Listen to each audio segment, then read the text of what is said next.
Woo. Oh, y'all look good. I want you to look at something right now. Think of some major goal you want, or maybe it's one you're already working on and you have experienced a lot of setbacks, a lot of defeats. You've experienced a lot of disappointment. Maybe you've already given up. And maybe you just need a little fire, a little encouragement to get back in the game again. Here's what I want you to look at.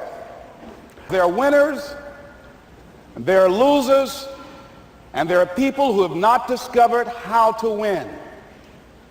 And all they need is some coaching. All they need is some help and assistance, just a little support. All they need is some insight or a different strategy, a plan of action to make some adjustments that will open up the key to a whole new future for them, that will give them access to the unlimited power that they have within themselves. That's all that they need. So what I want you to do is think about something you want for you, that's real for you, that's important for you, that will give your life some special meaning and power. And I don't even want you to say, I can do that.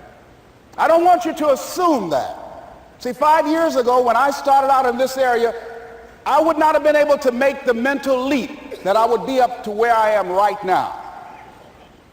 I don't want you to begin to just psych yourself out. No. I want you to be able to say something to yourself that will enable you to maintain a level of integrity with yourself. That when you say this, even when you face tremendous setbacks, it will be a benchmark to keep you in the game, to keep you moving forward and experimenting and readjusting your strategy and your plan of action, continuously looking for ways to win. So what is that something? When you got an idea you want to move on, you might not have the money, you might not have the education, you might not have the support or the resources you need. What is that something that can keep us going, that will enable us to act on our dream? What's one of those keys that will begin to help us to discover the secrets to our dream? Here's what I want you to repeat after me, please, with power and conviction. Say, it's possible. It's possible. That's all I want you to do when you look at your dream. Just say to yourself every day, it's possible. Just say that every day to yourself, it's possible. Because what does that do? See, it begins to change your belief system. See, the way in which we operate, ladies and gentlemen, it's a manifestation of what we believe, what's possible for us. Whatever you've done up to this point, all that it really is a duplication, it's a reproduction of what you believe subconsciously that you deserve and what's possible for your life.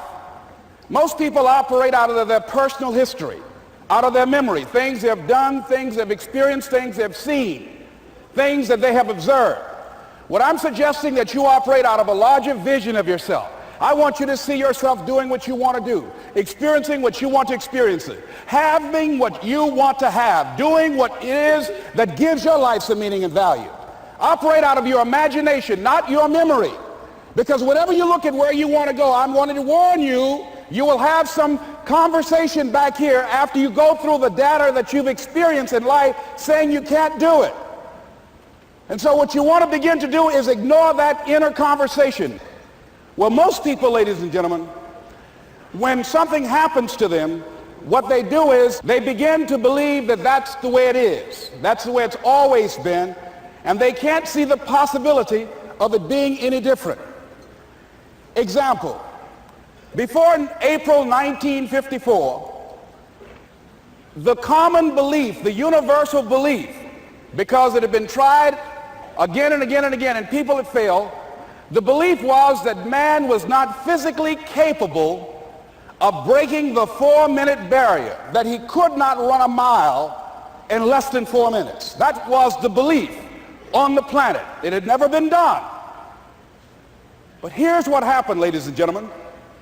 Roger Bannister came along, and he broke the 4-minute barrier. Now here's what's significant about that. Since that time, up to this day, over 20,000 people have done it, including high school kids. What changed? 20,000 people. What changed? Here's what happened when they got on the track. They knew it had been done. And because they knew it had been done, there was a new belief about this barrier, about this goal that was unreachable.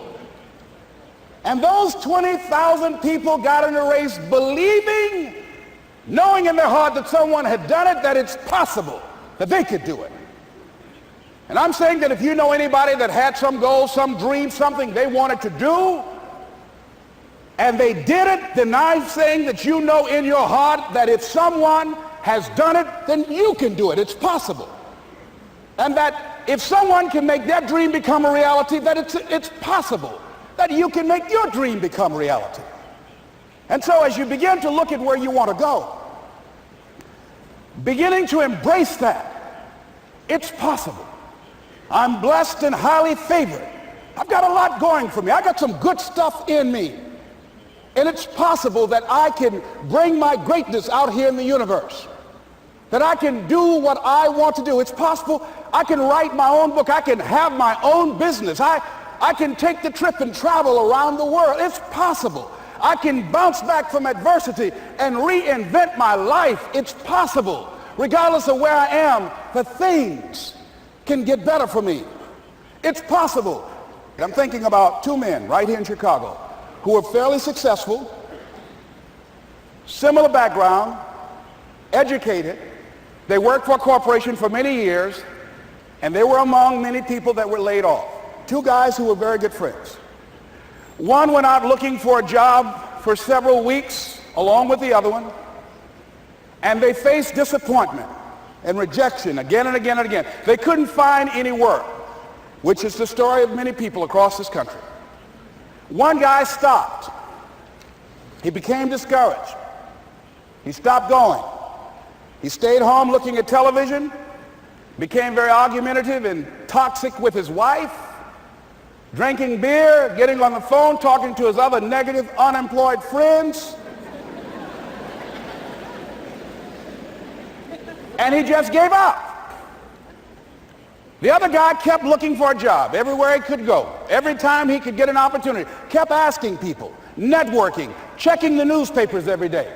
Kept going everywhere he could, trying to find a job. You have too much education. You're overqualified. You won't be here long enough. He kept going. He kept going.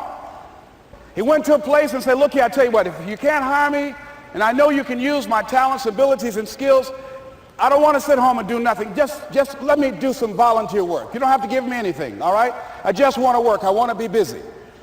Guy said, okay, it's on you now, but don't expect me to give you anything. It's okay. This guy came in and worked. He was the first one there. The last one to leave was the best employee there. About 4 weeks later, one of the top managers quit. They were looking for a replacement. Guess who they selected? This other guy. This guy who was volunteering his time. He got the job. What was the difference between the two men? Eyesight and mindsight. Eyesight is judging on what you see. Judging according to appearances. But mindsight is how you interpret what you see. One guy said, it's not possible. It's over. I'm finished. I can't do it. I can't make it. He surrendered. I've faced rejection again and again. I'm not going anymore. There are no jobs out there. But this other guy, he felt that in spite of the no's and rejections, in spite of how bad the economy is, in spite of what the newspapers are saying, that it's possible that somebody somewhere will give me a job. He just kept going, thinking it was possible. And guess what, ladies and gentlemen? That's what we have to do with our dreams. Because things happen to you in life that you can never, ever anticipate. And many times when those things happen, you want to give up. I remember when I was in broadcasting, when I was a disc jockey, I became very controversial, not only being a disc jockey, but I felt that radio was something that you not only entertain people with, but you also empower them, you educate them. And I got fired. I didn't just leave, they fired me. That was a shock. I said, wait a minute. They took my microphone. I thought that was who I was. No, ladies and gentlemen, it wasn't. I had to do something else. And I didn't know what else I could do. See, here's what I'm looking at. What are the uses for your life right now that you haven't even reached for yet? See, I believe that when you don't have enough encouragement to act on your dreams or ideas, or you're not enlightened enough, that life will act on you. See, life had moved on me and said, Les Brown, you have outgrown this. It's time for you to do something else. Well, I wasn't enlightened enough. I organized some disc jockeys and got my job back. So they had to fire me again. I got fired twice. Here's what I did. I had to think of something else. And so a guy suggested to me, he said, Les, why don't you run for office? I said, man, I've never run for office. I've never known anything about how to operate in the political arena. I've heard encourage people to register to vote and get out to vote, but I don't know anything about politics. He said, well, neither do the people who run for office all the time.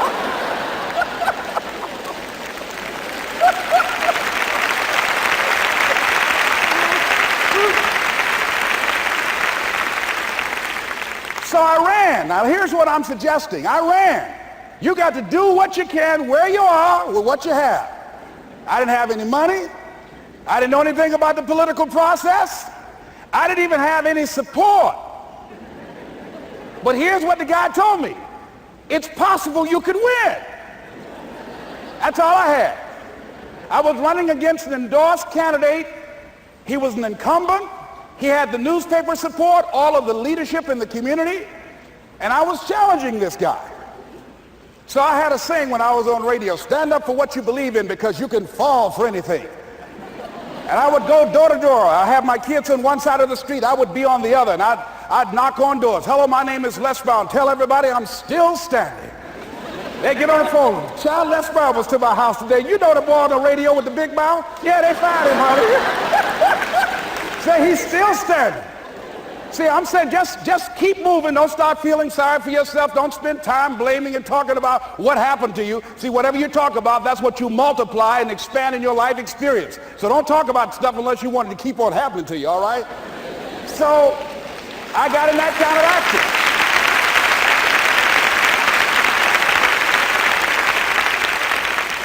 action. As I continue to do that, had my children with me, we're going door to door, didn't have enough money.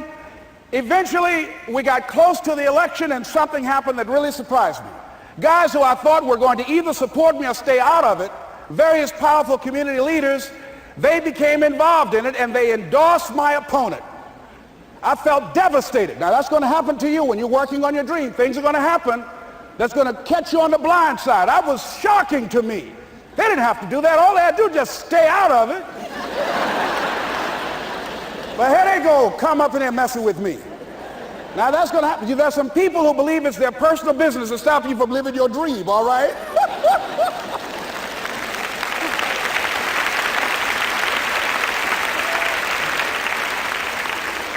But I didn't deal with that. You want to make your dream come true, you got to stay focused. Some people rather get even than get ahead. Stay focused on where you want to go. I just kept on doing what I was supposed to do. And so I was driving to the radio station. My opponent had over $20,000. I had less than $800. As I was in the radio station, the guy said, "You're going to make a commercial?" I said, "Yes." He said, "It better be a good one because that money can't go pretty far here." And I sat there in the middle control room and I was thinking. And here's what happens when you get still. Stuff will start coming. Something said, call your mama. You used to talk about your mother on the air all the time. Ask her to say a few words for you. That'll be a different kind of political spot. So I called my mama. And I had a gospel record playing in the background.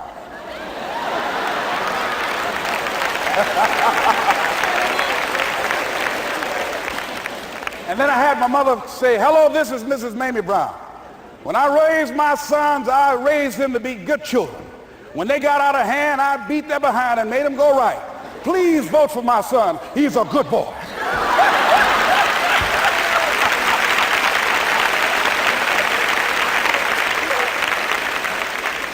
Usually in the state representative race, maybe 3,000 or 4,000 people will come out to vote in a primary.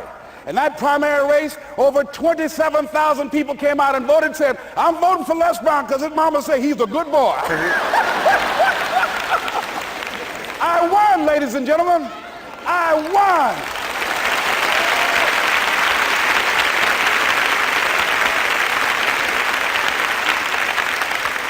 So you've got to be willing to stay focused, to be creative, to be relentless, because things are going to happen to you when you're working on your dream, when you get on track. I remember when I first got involved in speaking, one of the main things that speakers like to do is speak to a certain association that they have over 10,000 of their sales reps that come to this convention. And I was relentless. I kept saying, it's possible.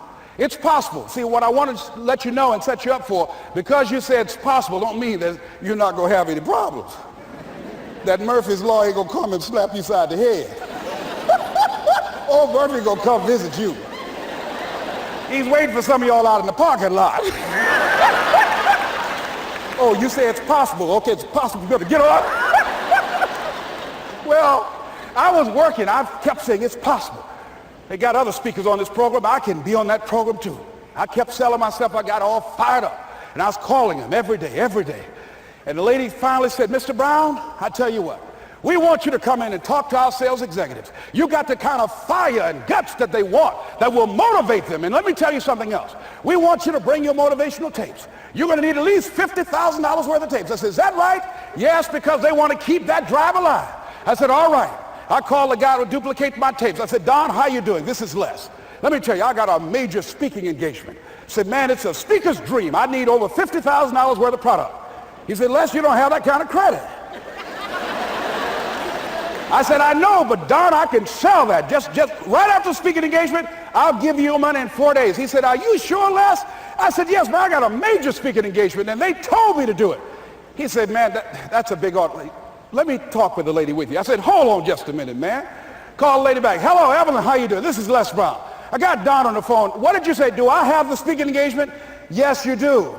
And what else you suggest? Les, our people, they buy a lot of tapes. Your tapes are very popular among them. I'm saying bring at least $50,000 worth of tapes, Les. You'll sell everything you got and more. I said, did you hear that, Don? He said, yes. I said, now, if anybody else has to make a decision, are you the final person? She said, I'm the final person. I will send you the contract. I want you. I said, did you hear that, Don? He said, yes. I said, oh, ye of little faith. I said, duplicate the tapes, man. Hung the phone up. Well, he duplicated the tapes. 1 week came by. I'm checking the mail every day. No contract. I said, come on, Murphy, don't start nothing, man. Come on. Come on, man, give me a break. Come on, you know, this ain't fair. Come on, man. Give your boy a break. Come on. I talked to myself, you know. I didn't want to call him right now. 2 weeks passed by. Murphy said, don't you think you ought to call him? I said, okay. I called. I said, hello, this is Les Brown calling. How you doing, Les? I said, fine. I said, Evelyn hasn't sent my contract out yet. Any additional information you need? So, Les, you haven't heard? I said, no. I said, Evelyn died. I said, she died? I said, did she say anything about me?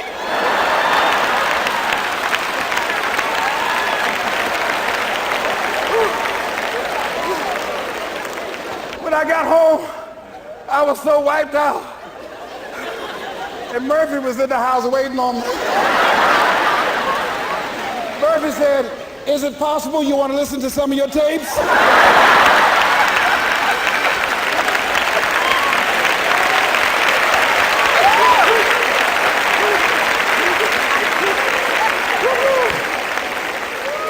But ladies and gentlemen, here's what I had to do. I had to begin to focus on what was the solution. That this was not the only place that I'll be able to sell those products. And as I began to challenge myself and got some help and support and some other input, I eventually did. It took longer, but it was challenging. But I did it. Repeat after me, please. No matter how bad it is, or how bad it gets, I'm going to make it. I'm going to make it. Shake somebody's hand on your right and left and say, you got that right.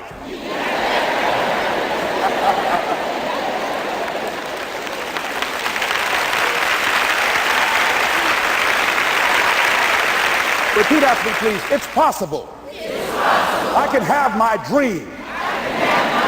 I can get what I want. I must be creative and never give up. Now, let me share something else with you, ladies and gentlemen. When you know within yourself that there's something you want to do, and I believe that all of us were born with a purpose, that all of us have something that we are supposed to do, that all of us have some goodness within us, and that goodness gives us a responsibility to manifest our greatness. And when you know that, you can feel it in your guts, and you know that you're deliberately operating below your potential, you've gotten comfortable, you stop expanding, you stop stretching, you stop challenging yourself. Let me share something else with you. Not only is it possible for you to have your dream, but it's necessary.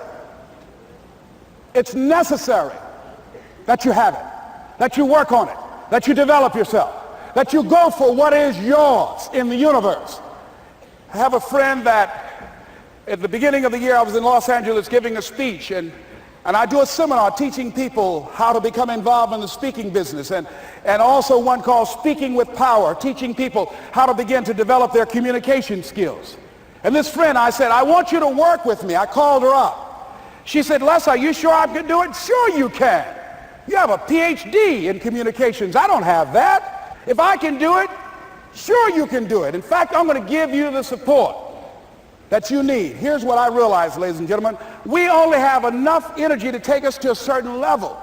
But it's necessary that we assemble ourselves with other people who share our vision, other people that can see it for us, to give ourselves a home court advantage.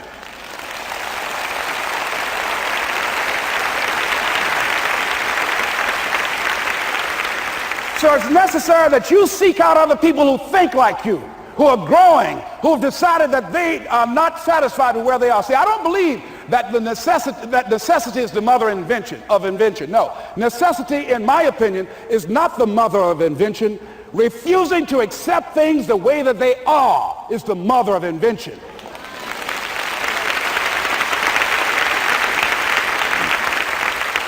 When you decide, I'm not going to settle for this, this is not going to be it for my life, I deserve more than this.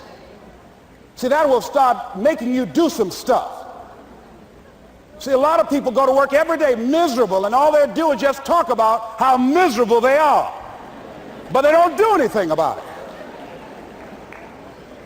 So I was telling her that I knew she hated her job with a passion. I said, you can do this. You got more going for you than I have going for me. And we've been going through this for years, ladies and gentlemen. She'd been to my seminar speaking for a living. She brought her husband, and that was one of the major problems that I realized that happened in her life. He couldn't see it for her. So you got to make sure that you have people in your life that can see it for you, that will encourage you. Non-affirming relationships can hurt you.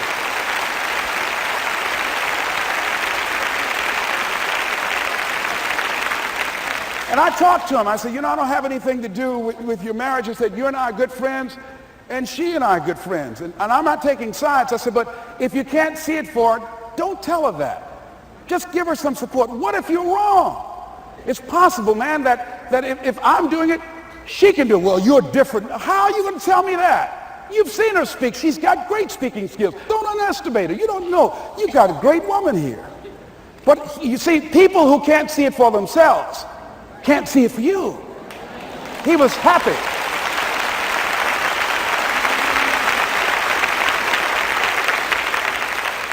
So I said, will you do it with me? I said, I'm going to give you the support you need. You can't do it by yourself.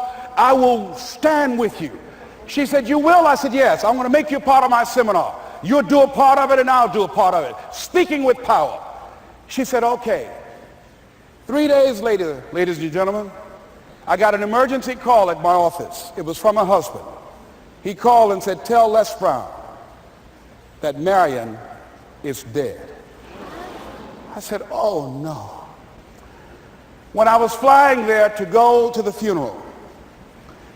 And I remember the last time that I saw her, and I had some of her papers that I had gotten inadvertently confused with mine, and I took them home. And I was searching through these papers to do one of her works. She was a prolific writer. And what got me, what was so sad that made me begin to cry, was that there were poems that she had started that were profound poems, great thoughts that she didn't complete. Plays that she had started that she didn't complete. See, that poem was given to her. I can't finish that for her, nor can you. That play, whatever the outcome that she had envisioned, that she had imagined, was given to her.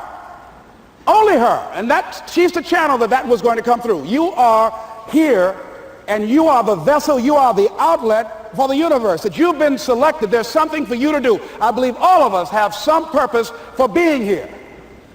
And as I was going to the funeral, and I was reading a newspaper that said that millions of people are dying because of what they're eating, talking about their diet. And I'm sure that it was Marion talking to me, whispering, saying, Les, the next time you speak, say that even more are dying because of what's eating them.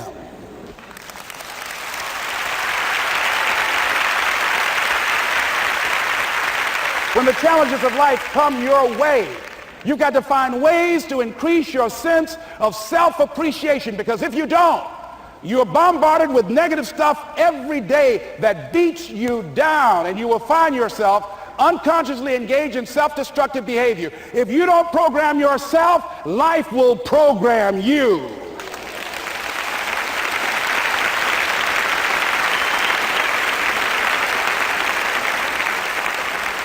So you want to have an agenda for your life. It's necessary that you have some direction for your life. A friend at the National Speakers Convention gave us a presentation, and it really struck me. He was talking about when he was traveling across Europe, Warren Gresham, and he said at different points, soldiers would wake them up on their journey and ask him the question.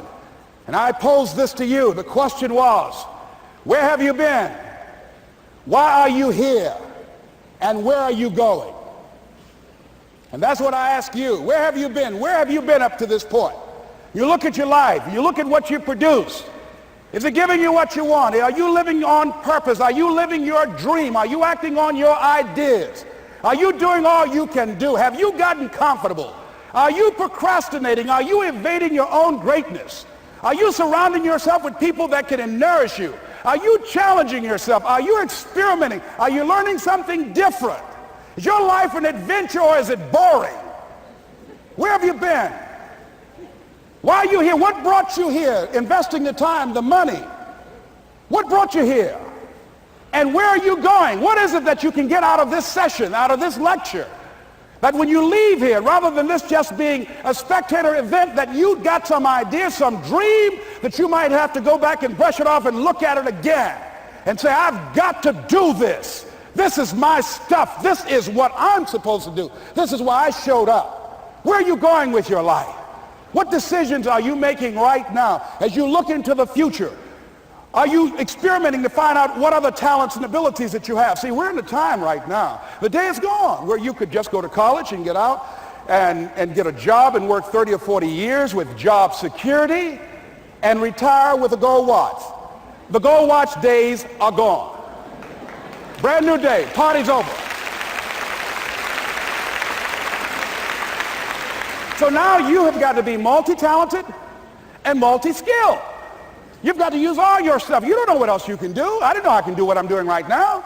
It's necessary that you stretch and challenge yourself and say, let me see.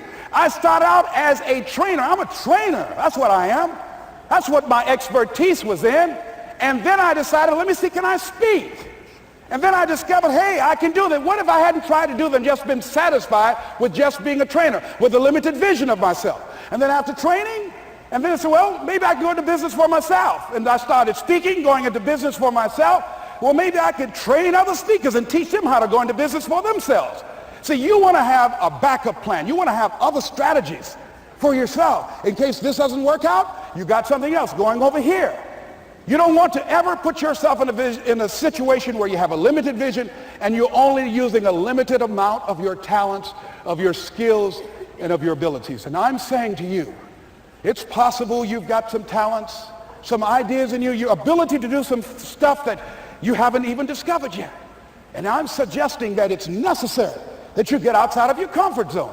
It's necessary that you develop some new relationships where you can learn from people. It's necessary that you do reading, that you do research. It's necessary, if you're already involved in some business, that you don't be satisfied with where you are. If you want to make it today, it's necessary for you to constantly look at ways of getting better.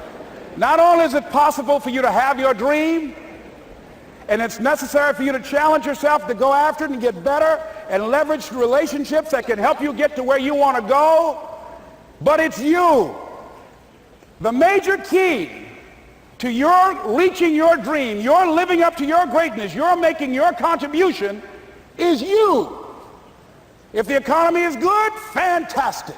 If the banks are loaning money, that's great. If people are positive, that's great. You don't have any opposition, that's great. But the major key to your making things happen in your life is you. When I wanted to get on public television, they told me, you can't do that. So wait a minute, I've seen these other people on. It's possible I can get on. Leo Biscaya, John Bradshaw, it's possible. Excuse me, hold on, time out. Let's be realistic. Come on, be logical. I said, well, wait a minute, why can't I do it? Let's look here. Think about guys who have credentials, all kind of credentials. You don't have any college training. They're not going to put you on television. Give me a break. I said, thank you for that. God love you, and I'm trying.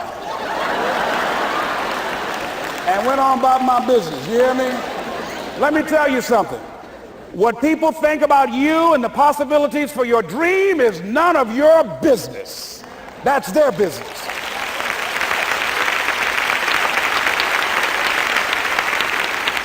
They have no imagination, ladies and gentlemen. They're living out of the past, out of their memory. Their attitude is it can't be done because they haven't seen it. They're judging according to appearances.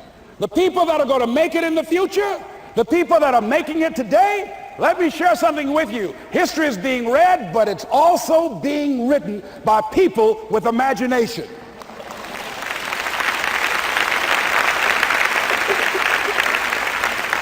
So I went to the next mode, necessary to start talking to people and seeking and asking for what I wanted and leveraging relationships and trying to find out how do the people do it that went ahead of me? How do they do it? And then what is it I need to do? How is it I need to train myself, to develop myself? What's the resources that will be required in order to make it happen? And as I start seeking out and asking questions, I started running into people who said, I know someone who can help you do that.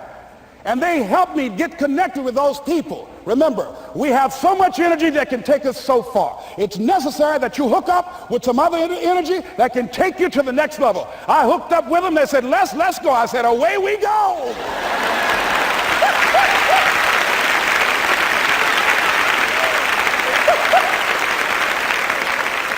And guess what? Here we are.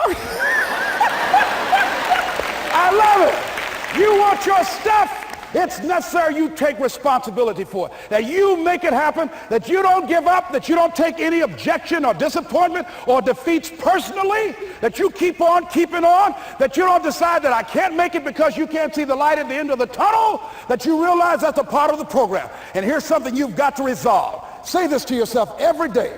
See, as long as you're breathing, you got a shot at your dream. That's the way I resolve. Say this, please. It's not over until I win. You got that right.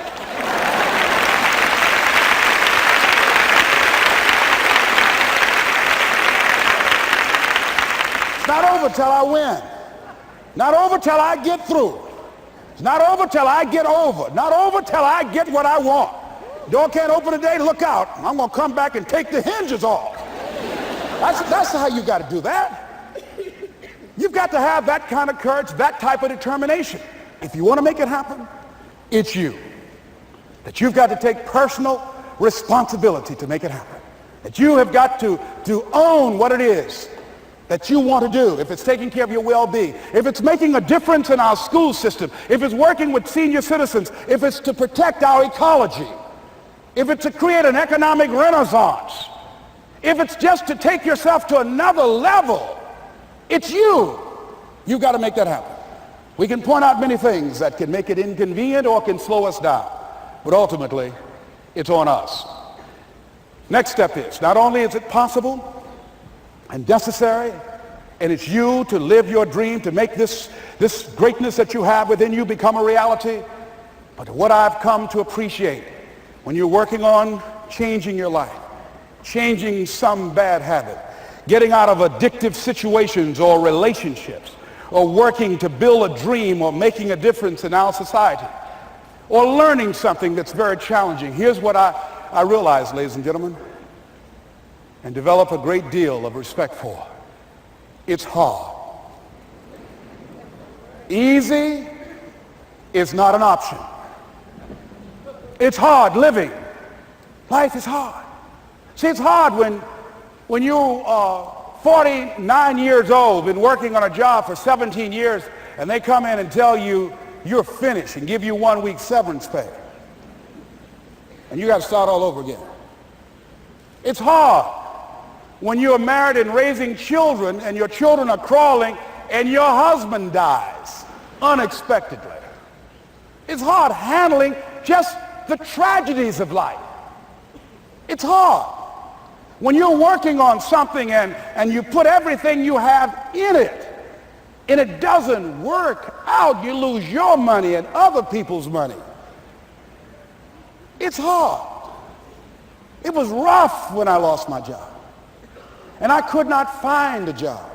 It was humiliating and embarrassing, borrowing money. And then I couldn't pay the money back when I told them I would. That's rough. How people look at you, how they respond to you. It's very hard. It's humiliating. Here's what I discovered that happens to you in life, that you will go through things, and while you're going through them, you can't understand why it's happening to you. But after you go through it, and you get back and you look at it and you say, oh, now I understand why I needed that lesson. Have you ever happened to you? Raise your hand. Has it ever happened to you that I couldn't understand it then, but after I got through it, then I saw that that was preparing me for bigger and better things.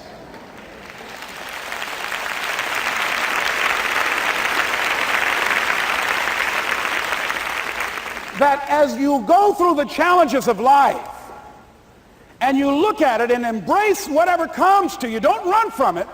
Step toward it. Don't try and duck it like most people do. See, most people want it easy. See, easy come, easy what? Easy go.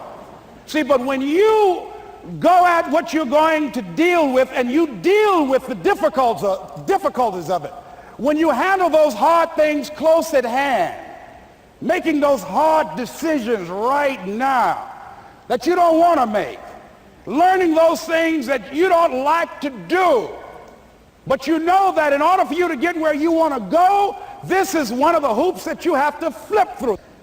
And I'm saying to you, whatever you got to do it, because if you don't, life is going to whoop you until you surrender and say, okay, all right, I cooperate, okay, I learned, okay. They had to wear me out a long time.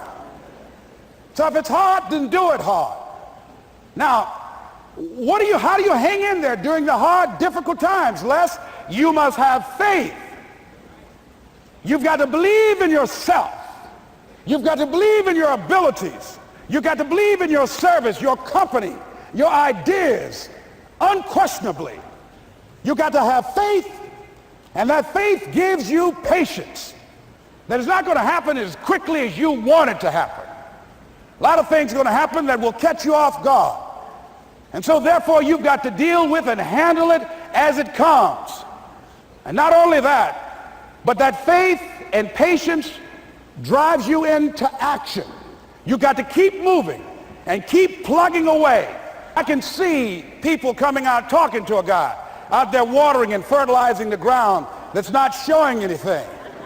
Hey, what you doing? You've been out here a long time, man. And the conversation in the neighborhood is, you growing a Chinese bamboo tree, is that right? Yeah, that's right. Well, even Ray Charles and Stevie Wonder can see ain't nothing showing. You know that's how people are going to do you? So how long you been working on this? How long have you been working on your dreams? And you have nothing to show. This is all you got to show? People are going to do that to you. And some people, ladies and gentlemen, they stop. Because they don't see instant results. It doesn't happen quickly. They stop. Oh, no. You got to keep on watering your dream. And when it began to happen, they stopped laughing. They said, look. Whoa, look here. Look how, hey, man, you know, I know you can do it. Look here, you got a job here?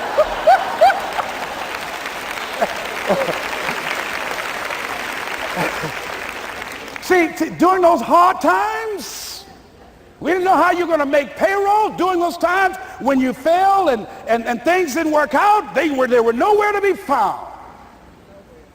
But you know what I discovered? When you're working at your dream, somebody said the harder the battle, the sweeter the victory. Oh, it's sweet to you. It's good to you. Why? See, when it's hard and there's a struggle, see, what you become in the process is more important than the dream. That's far more important. The kind of person you become, the character that you build, the courage that you develop, the faith that you're manifesting. Oh, it's something that you get up in the morning, you look yourself in the mirror, you're a different kind of person. You walk with a different kind of spirit. And people know that you know what life is, that you have embraced life. You knew it was hard, but you did it hard.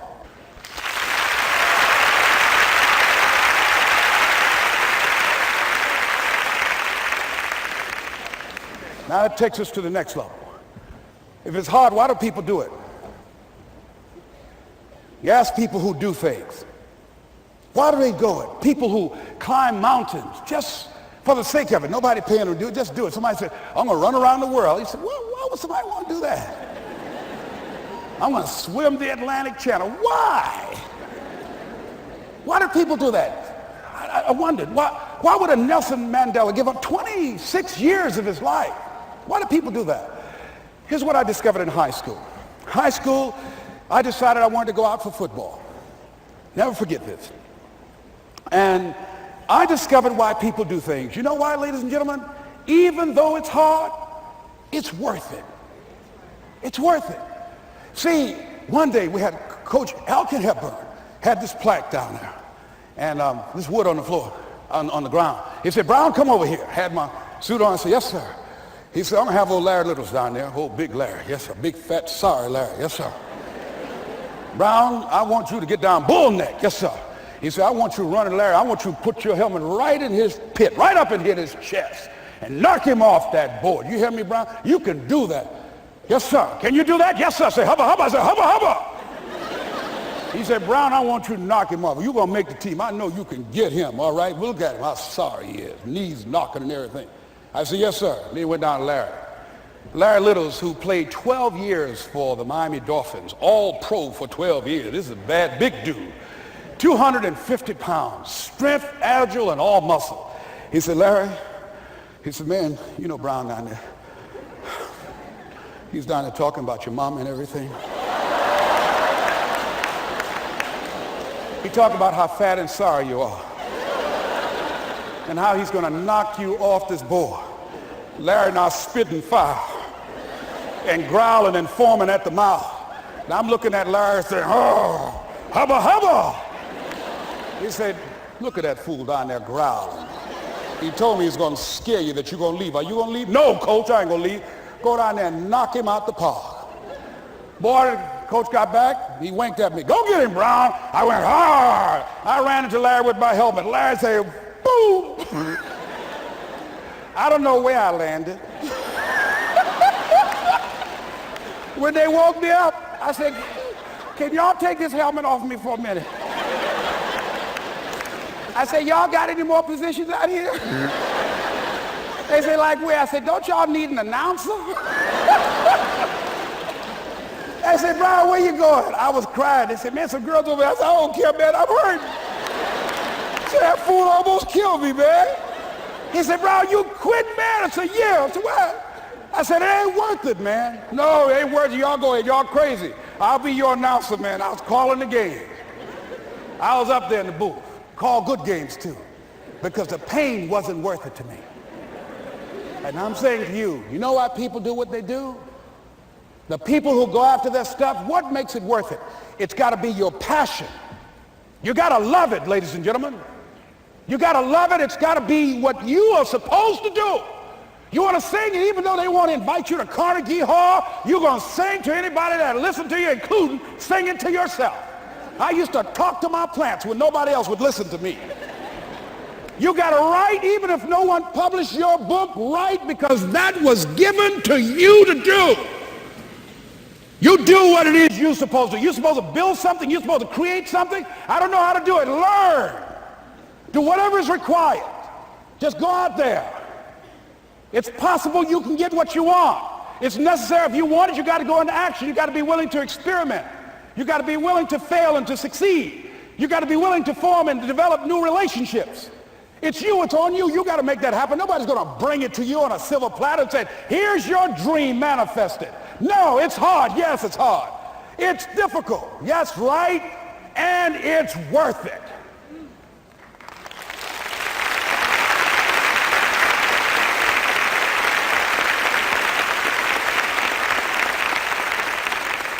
People ask, hey, man, these kids, man, it's rough dealing with them. That's right. That's right. You think peer pressure happened overnight? We went through peer pressure. I remember as a kid, some guys said, hey, Les, me and another fellow named Willie Lower, we were going home. Hey, man, we're going down to Gould's, man, and knock off a grocery store. I said, look here, I don't want no part of that. I'll see y'all later. Say, y'all chicken. I said, that's all right, you say whatever you want. Low star. I'm not chicken, man. Don't call me chicken. Then why don't you come? We didn't even ask you to come into place, man. All you do is just drive the car, that's all. I don't know how to drive that good. Well, we're trying to get Les to come. He's chicken. Hey, I'm not driving nothing, all right? Willie, don't care about what they say, man. Leave him alone. You want to go do it? You find somebody else to drive, or you drive yourself. Come on, Willie, man. Pull him, he stopped. I ain't chicken.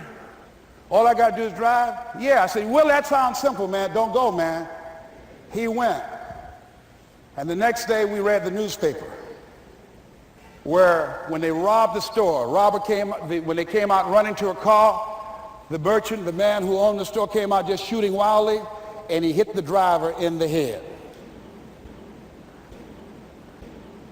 So peer pressure didn't just start in the 90s or the 80s. It's difficult and it's challenging for kids right now. And it's going to take some easy, simple methods to help bring them out of this madness, this insanity? No. Is it hard? Yes. Let's look at what we've been doing. What has worked? What has not worked? Let's look at where we want to go. What is it that we want to produce? What is it that we want to create for our young people? And as we think about that, start experimenting with different methods and techniques to create and to produce that. And begin to believe that it's possible through our commitment, through our vision, through our determination, our relentlessness. Because of our belief, it's possible that we can reduce the teenage homicide rate, the teenage pregnancy rate, the dropout rate. That it's possible, looking at what kind of world are they going to be in. As we look at the global economy, that as we begin to use our collective will and genius and resources, it's possible that we can create an educational system that not only will test their minds with information and facts and figures, but will teach them how to think and be creative. And what does it mean to be a human being and to value human life? And how do you make relationships work? How do you bounce back from adversity? It's possible that we can give them a curriculum that will give their lives a sense of purpose and direction and meaning, and teach them how to begin to know and operate on a higher level of being, where they become assets to our society rather than liabilities. What if we leave here with that kind of consciousness that it's possible, as opposed to saying we have to write this generation off, that it's possible that we were born for such a time as this and that, that maybe someone here has the idea or the method or some plan of action or an approach that can resolve many of the problems that we're facing with young people today. Whatever we have to do to save our children, it's worth it.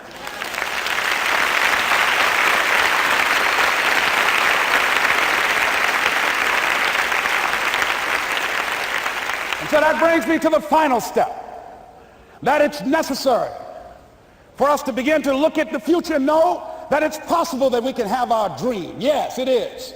Other people have done it, then we can do it. We fail a lot of times. Well, a lot of other folks fail, and eventually they came back and they succeeded. So it's possible we can have what we want. And we know that we want to get it. It's necessary that we align ourselves with people that think like we do. It's necessary we get negative, do-nothing people out of our lives. It's necessary we never stop learning and growing and developing ourselves. It's necessary that we never give up. We know that it's you, it's me. It's being responsible for our stuff and deciding that we're going to keep on keeping on, that we're going to find a way to win or find a way to make it happen. And we know it's hard. It's not going to be a picnic. Yes, it's hard, and we will do it hard. And once we do it hard and we go through it, we realize it was worth it. And once you discover it was worth it, it is done. It's done.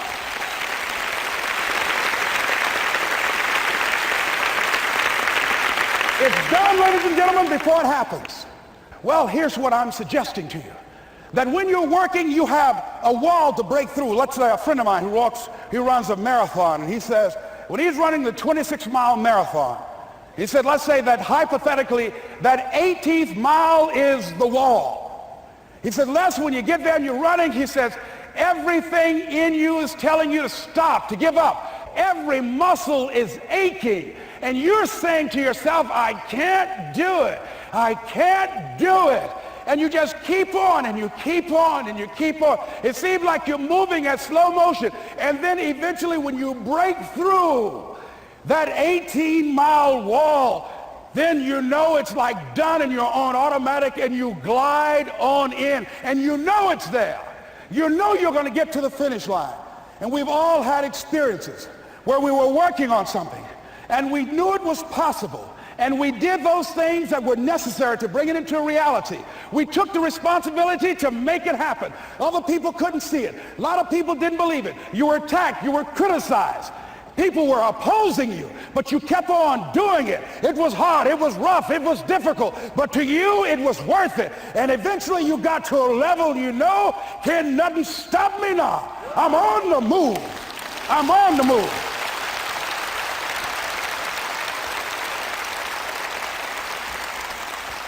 Finally, I'm thinking about a friend of mine who is no longer operating on this dimension. His name is Jack Boland. He had this vision of a church that would serve various types of needs for people, their supportive needs and helping them in recovery from drugs and alcohol and whatever addictions that they might be involved in. And he was known for bringing in different kinds of speakers. And over a year ago, he was diagnosed as having cancer, and he announced to his congregation that he's going to be taking chemotherapy, and that it was a possibility that the cancer would go in remission, and he was optimistic about that. And sure enough, it did for a year. And one of the things Jack always talked about is that he wanted to have his funeral while he lived. And so he invited a few friends, Wayne Dyer and myself and a few other speakers. He didn't tell us why we were there, but once we gathered there, the church, they told us in the room that Jack is going to announce to the congregation, he's bringing his doctor up. The doctor is going to say that we felt we could keep it in remission. It's out of remission, and he doesn't have much time left. And whatever words you want to say to Jack that you would say if he had made his transition, speak those words now. Well, we were shocked and we were somewhat stunned until Jack got there. They brought him in a wheelchair, and boy, was he courageous, and he had a strong smile, and they helped him up the steps, and he sat behind the podium. And each of us got up and we said a few things about Jack and the impact that he made on our lives. And he said, the doctor, after announcing that Jack didn't have long, he says, doctor, he said, I accept what you say, but it's possible that does not have to be the case. But if it is, I will enjoy life to the very last breath I take, even the chemotherapy. I will enjoy that. And Jack did, ladies and gentlemen. And when they said that all of his vital organs were failing, they called his family and his close church staff to the hospital and said, he's dying. And so they came and they all gathered in the room. And Jack at that time was unconscious. And he gained consciousness. And he looked at them and he said, with what strength he had, he said, I want to thank you all for being here. You've been a great staff to me. He looked at his sons, his daughter. He said, you've been a great family. He said, don't feel sorry for me. He said, I'm ready to go. I'm looking forward to the next adventure. And he sat there for a little while, laid there, and he closed his eyes, and he lost consciousness. About an hour and a half later, he opened his eyes, and he looked at them. He said, this is embarrassing. I'm not dead yet. They were laughing through their tears. They said, Jack, you are a character. He said, hey, I hate giving up this kind of control. So they predicted that Jack would die at the end of February. And then on the 2nd, they said, he won't see the light of day. He will be dead by morning. Ladies and gentlemen, Jack died on March 4th. And we believe that even in his dying, Jack sent his congregation a message that I want to give to you with his permission. March 4th is the day he died, and we believe Jack was saying, March 4th.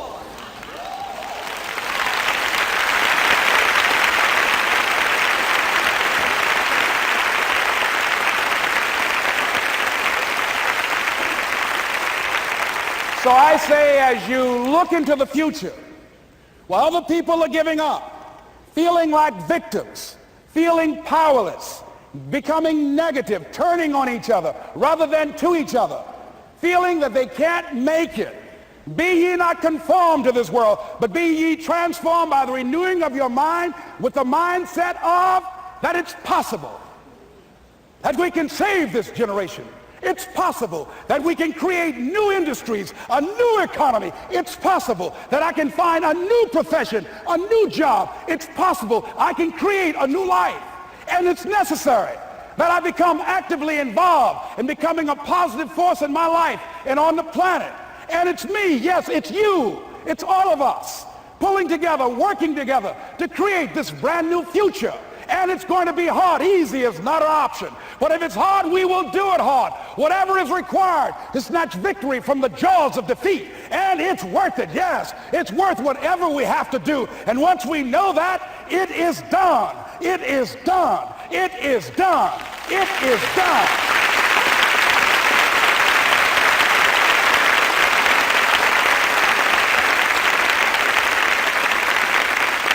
So I say to you, whatever your dreams are, whatever you want to do, in the spirit of Jack, March 4th.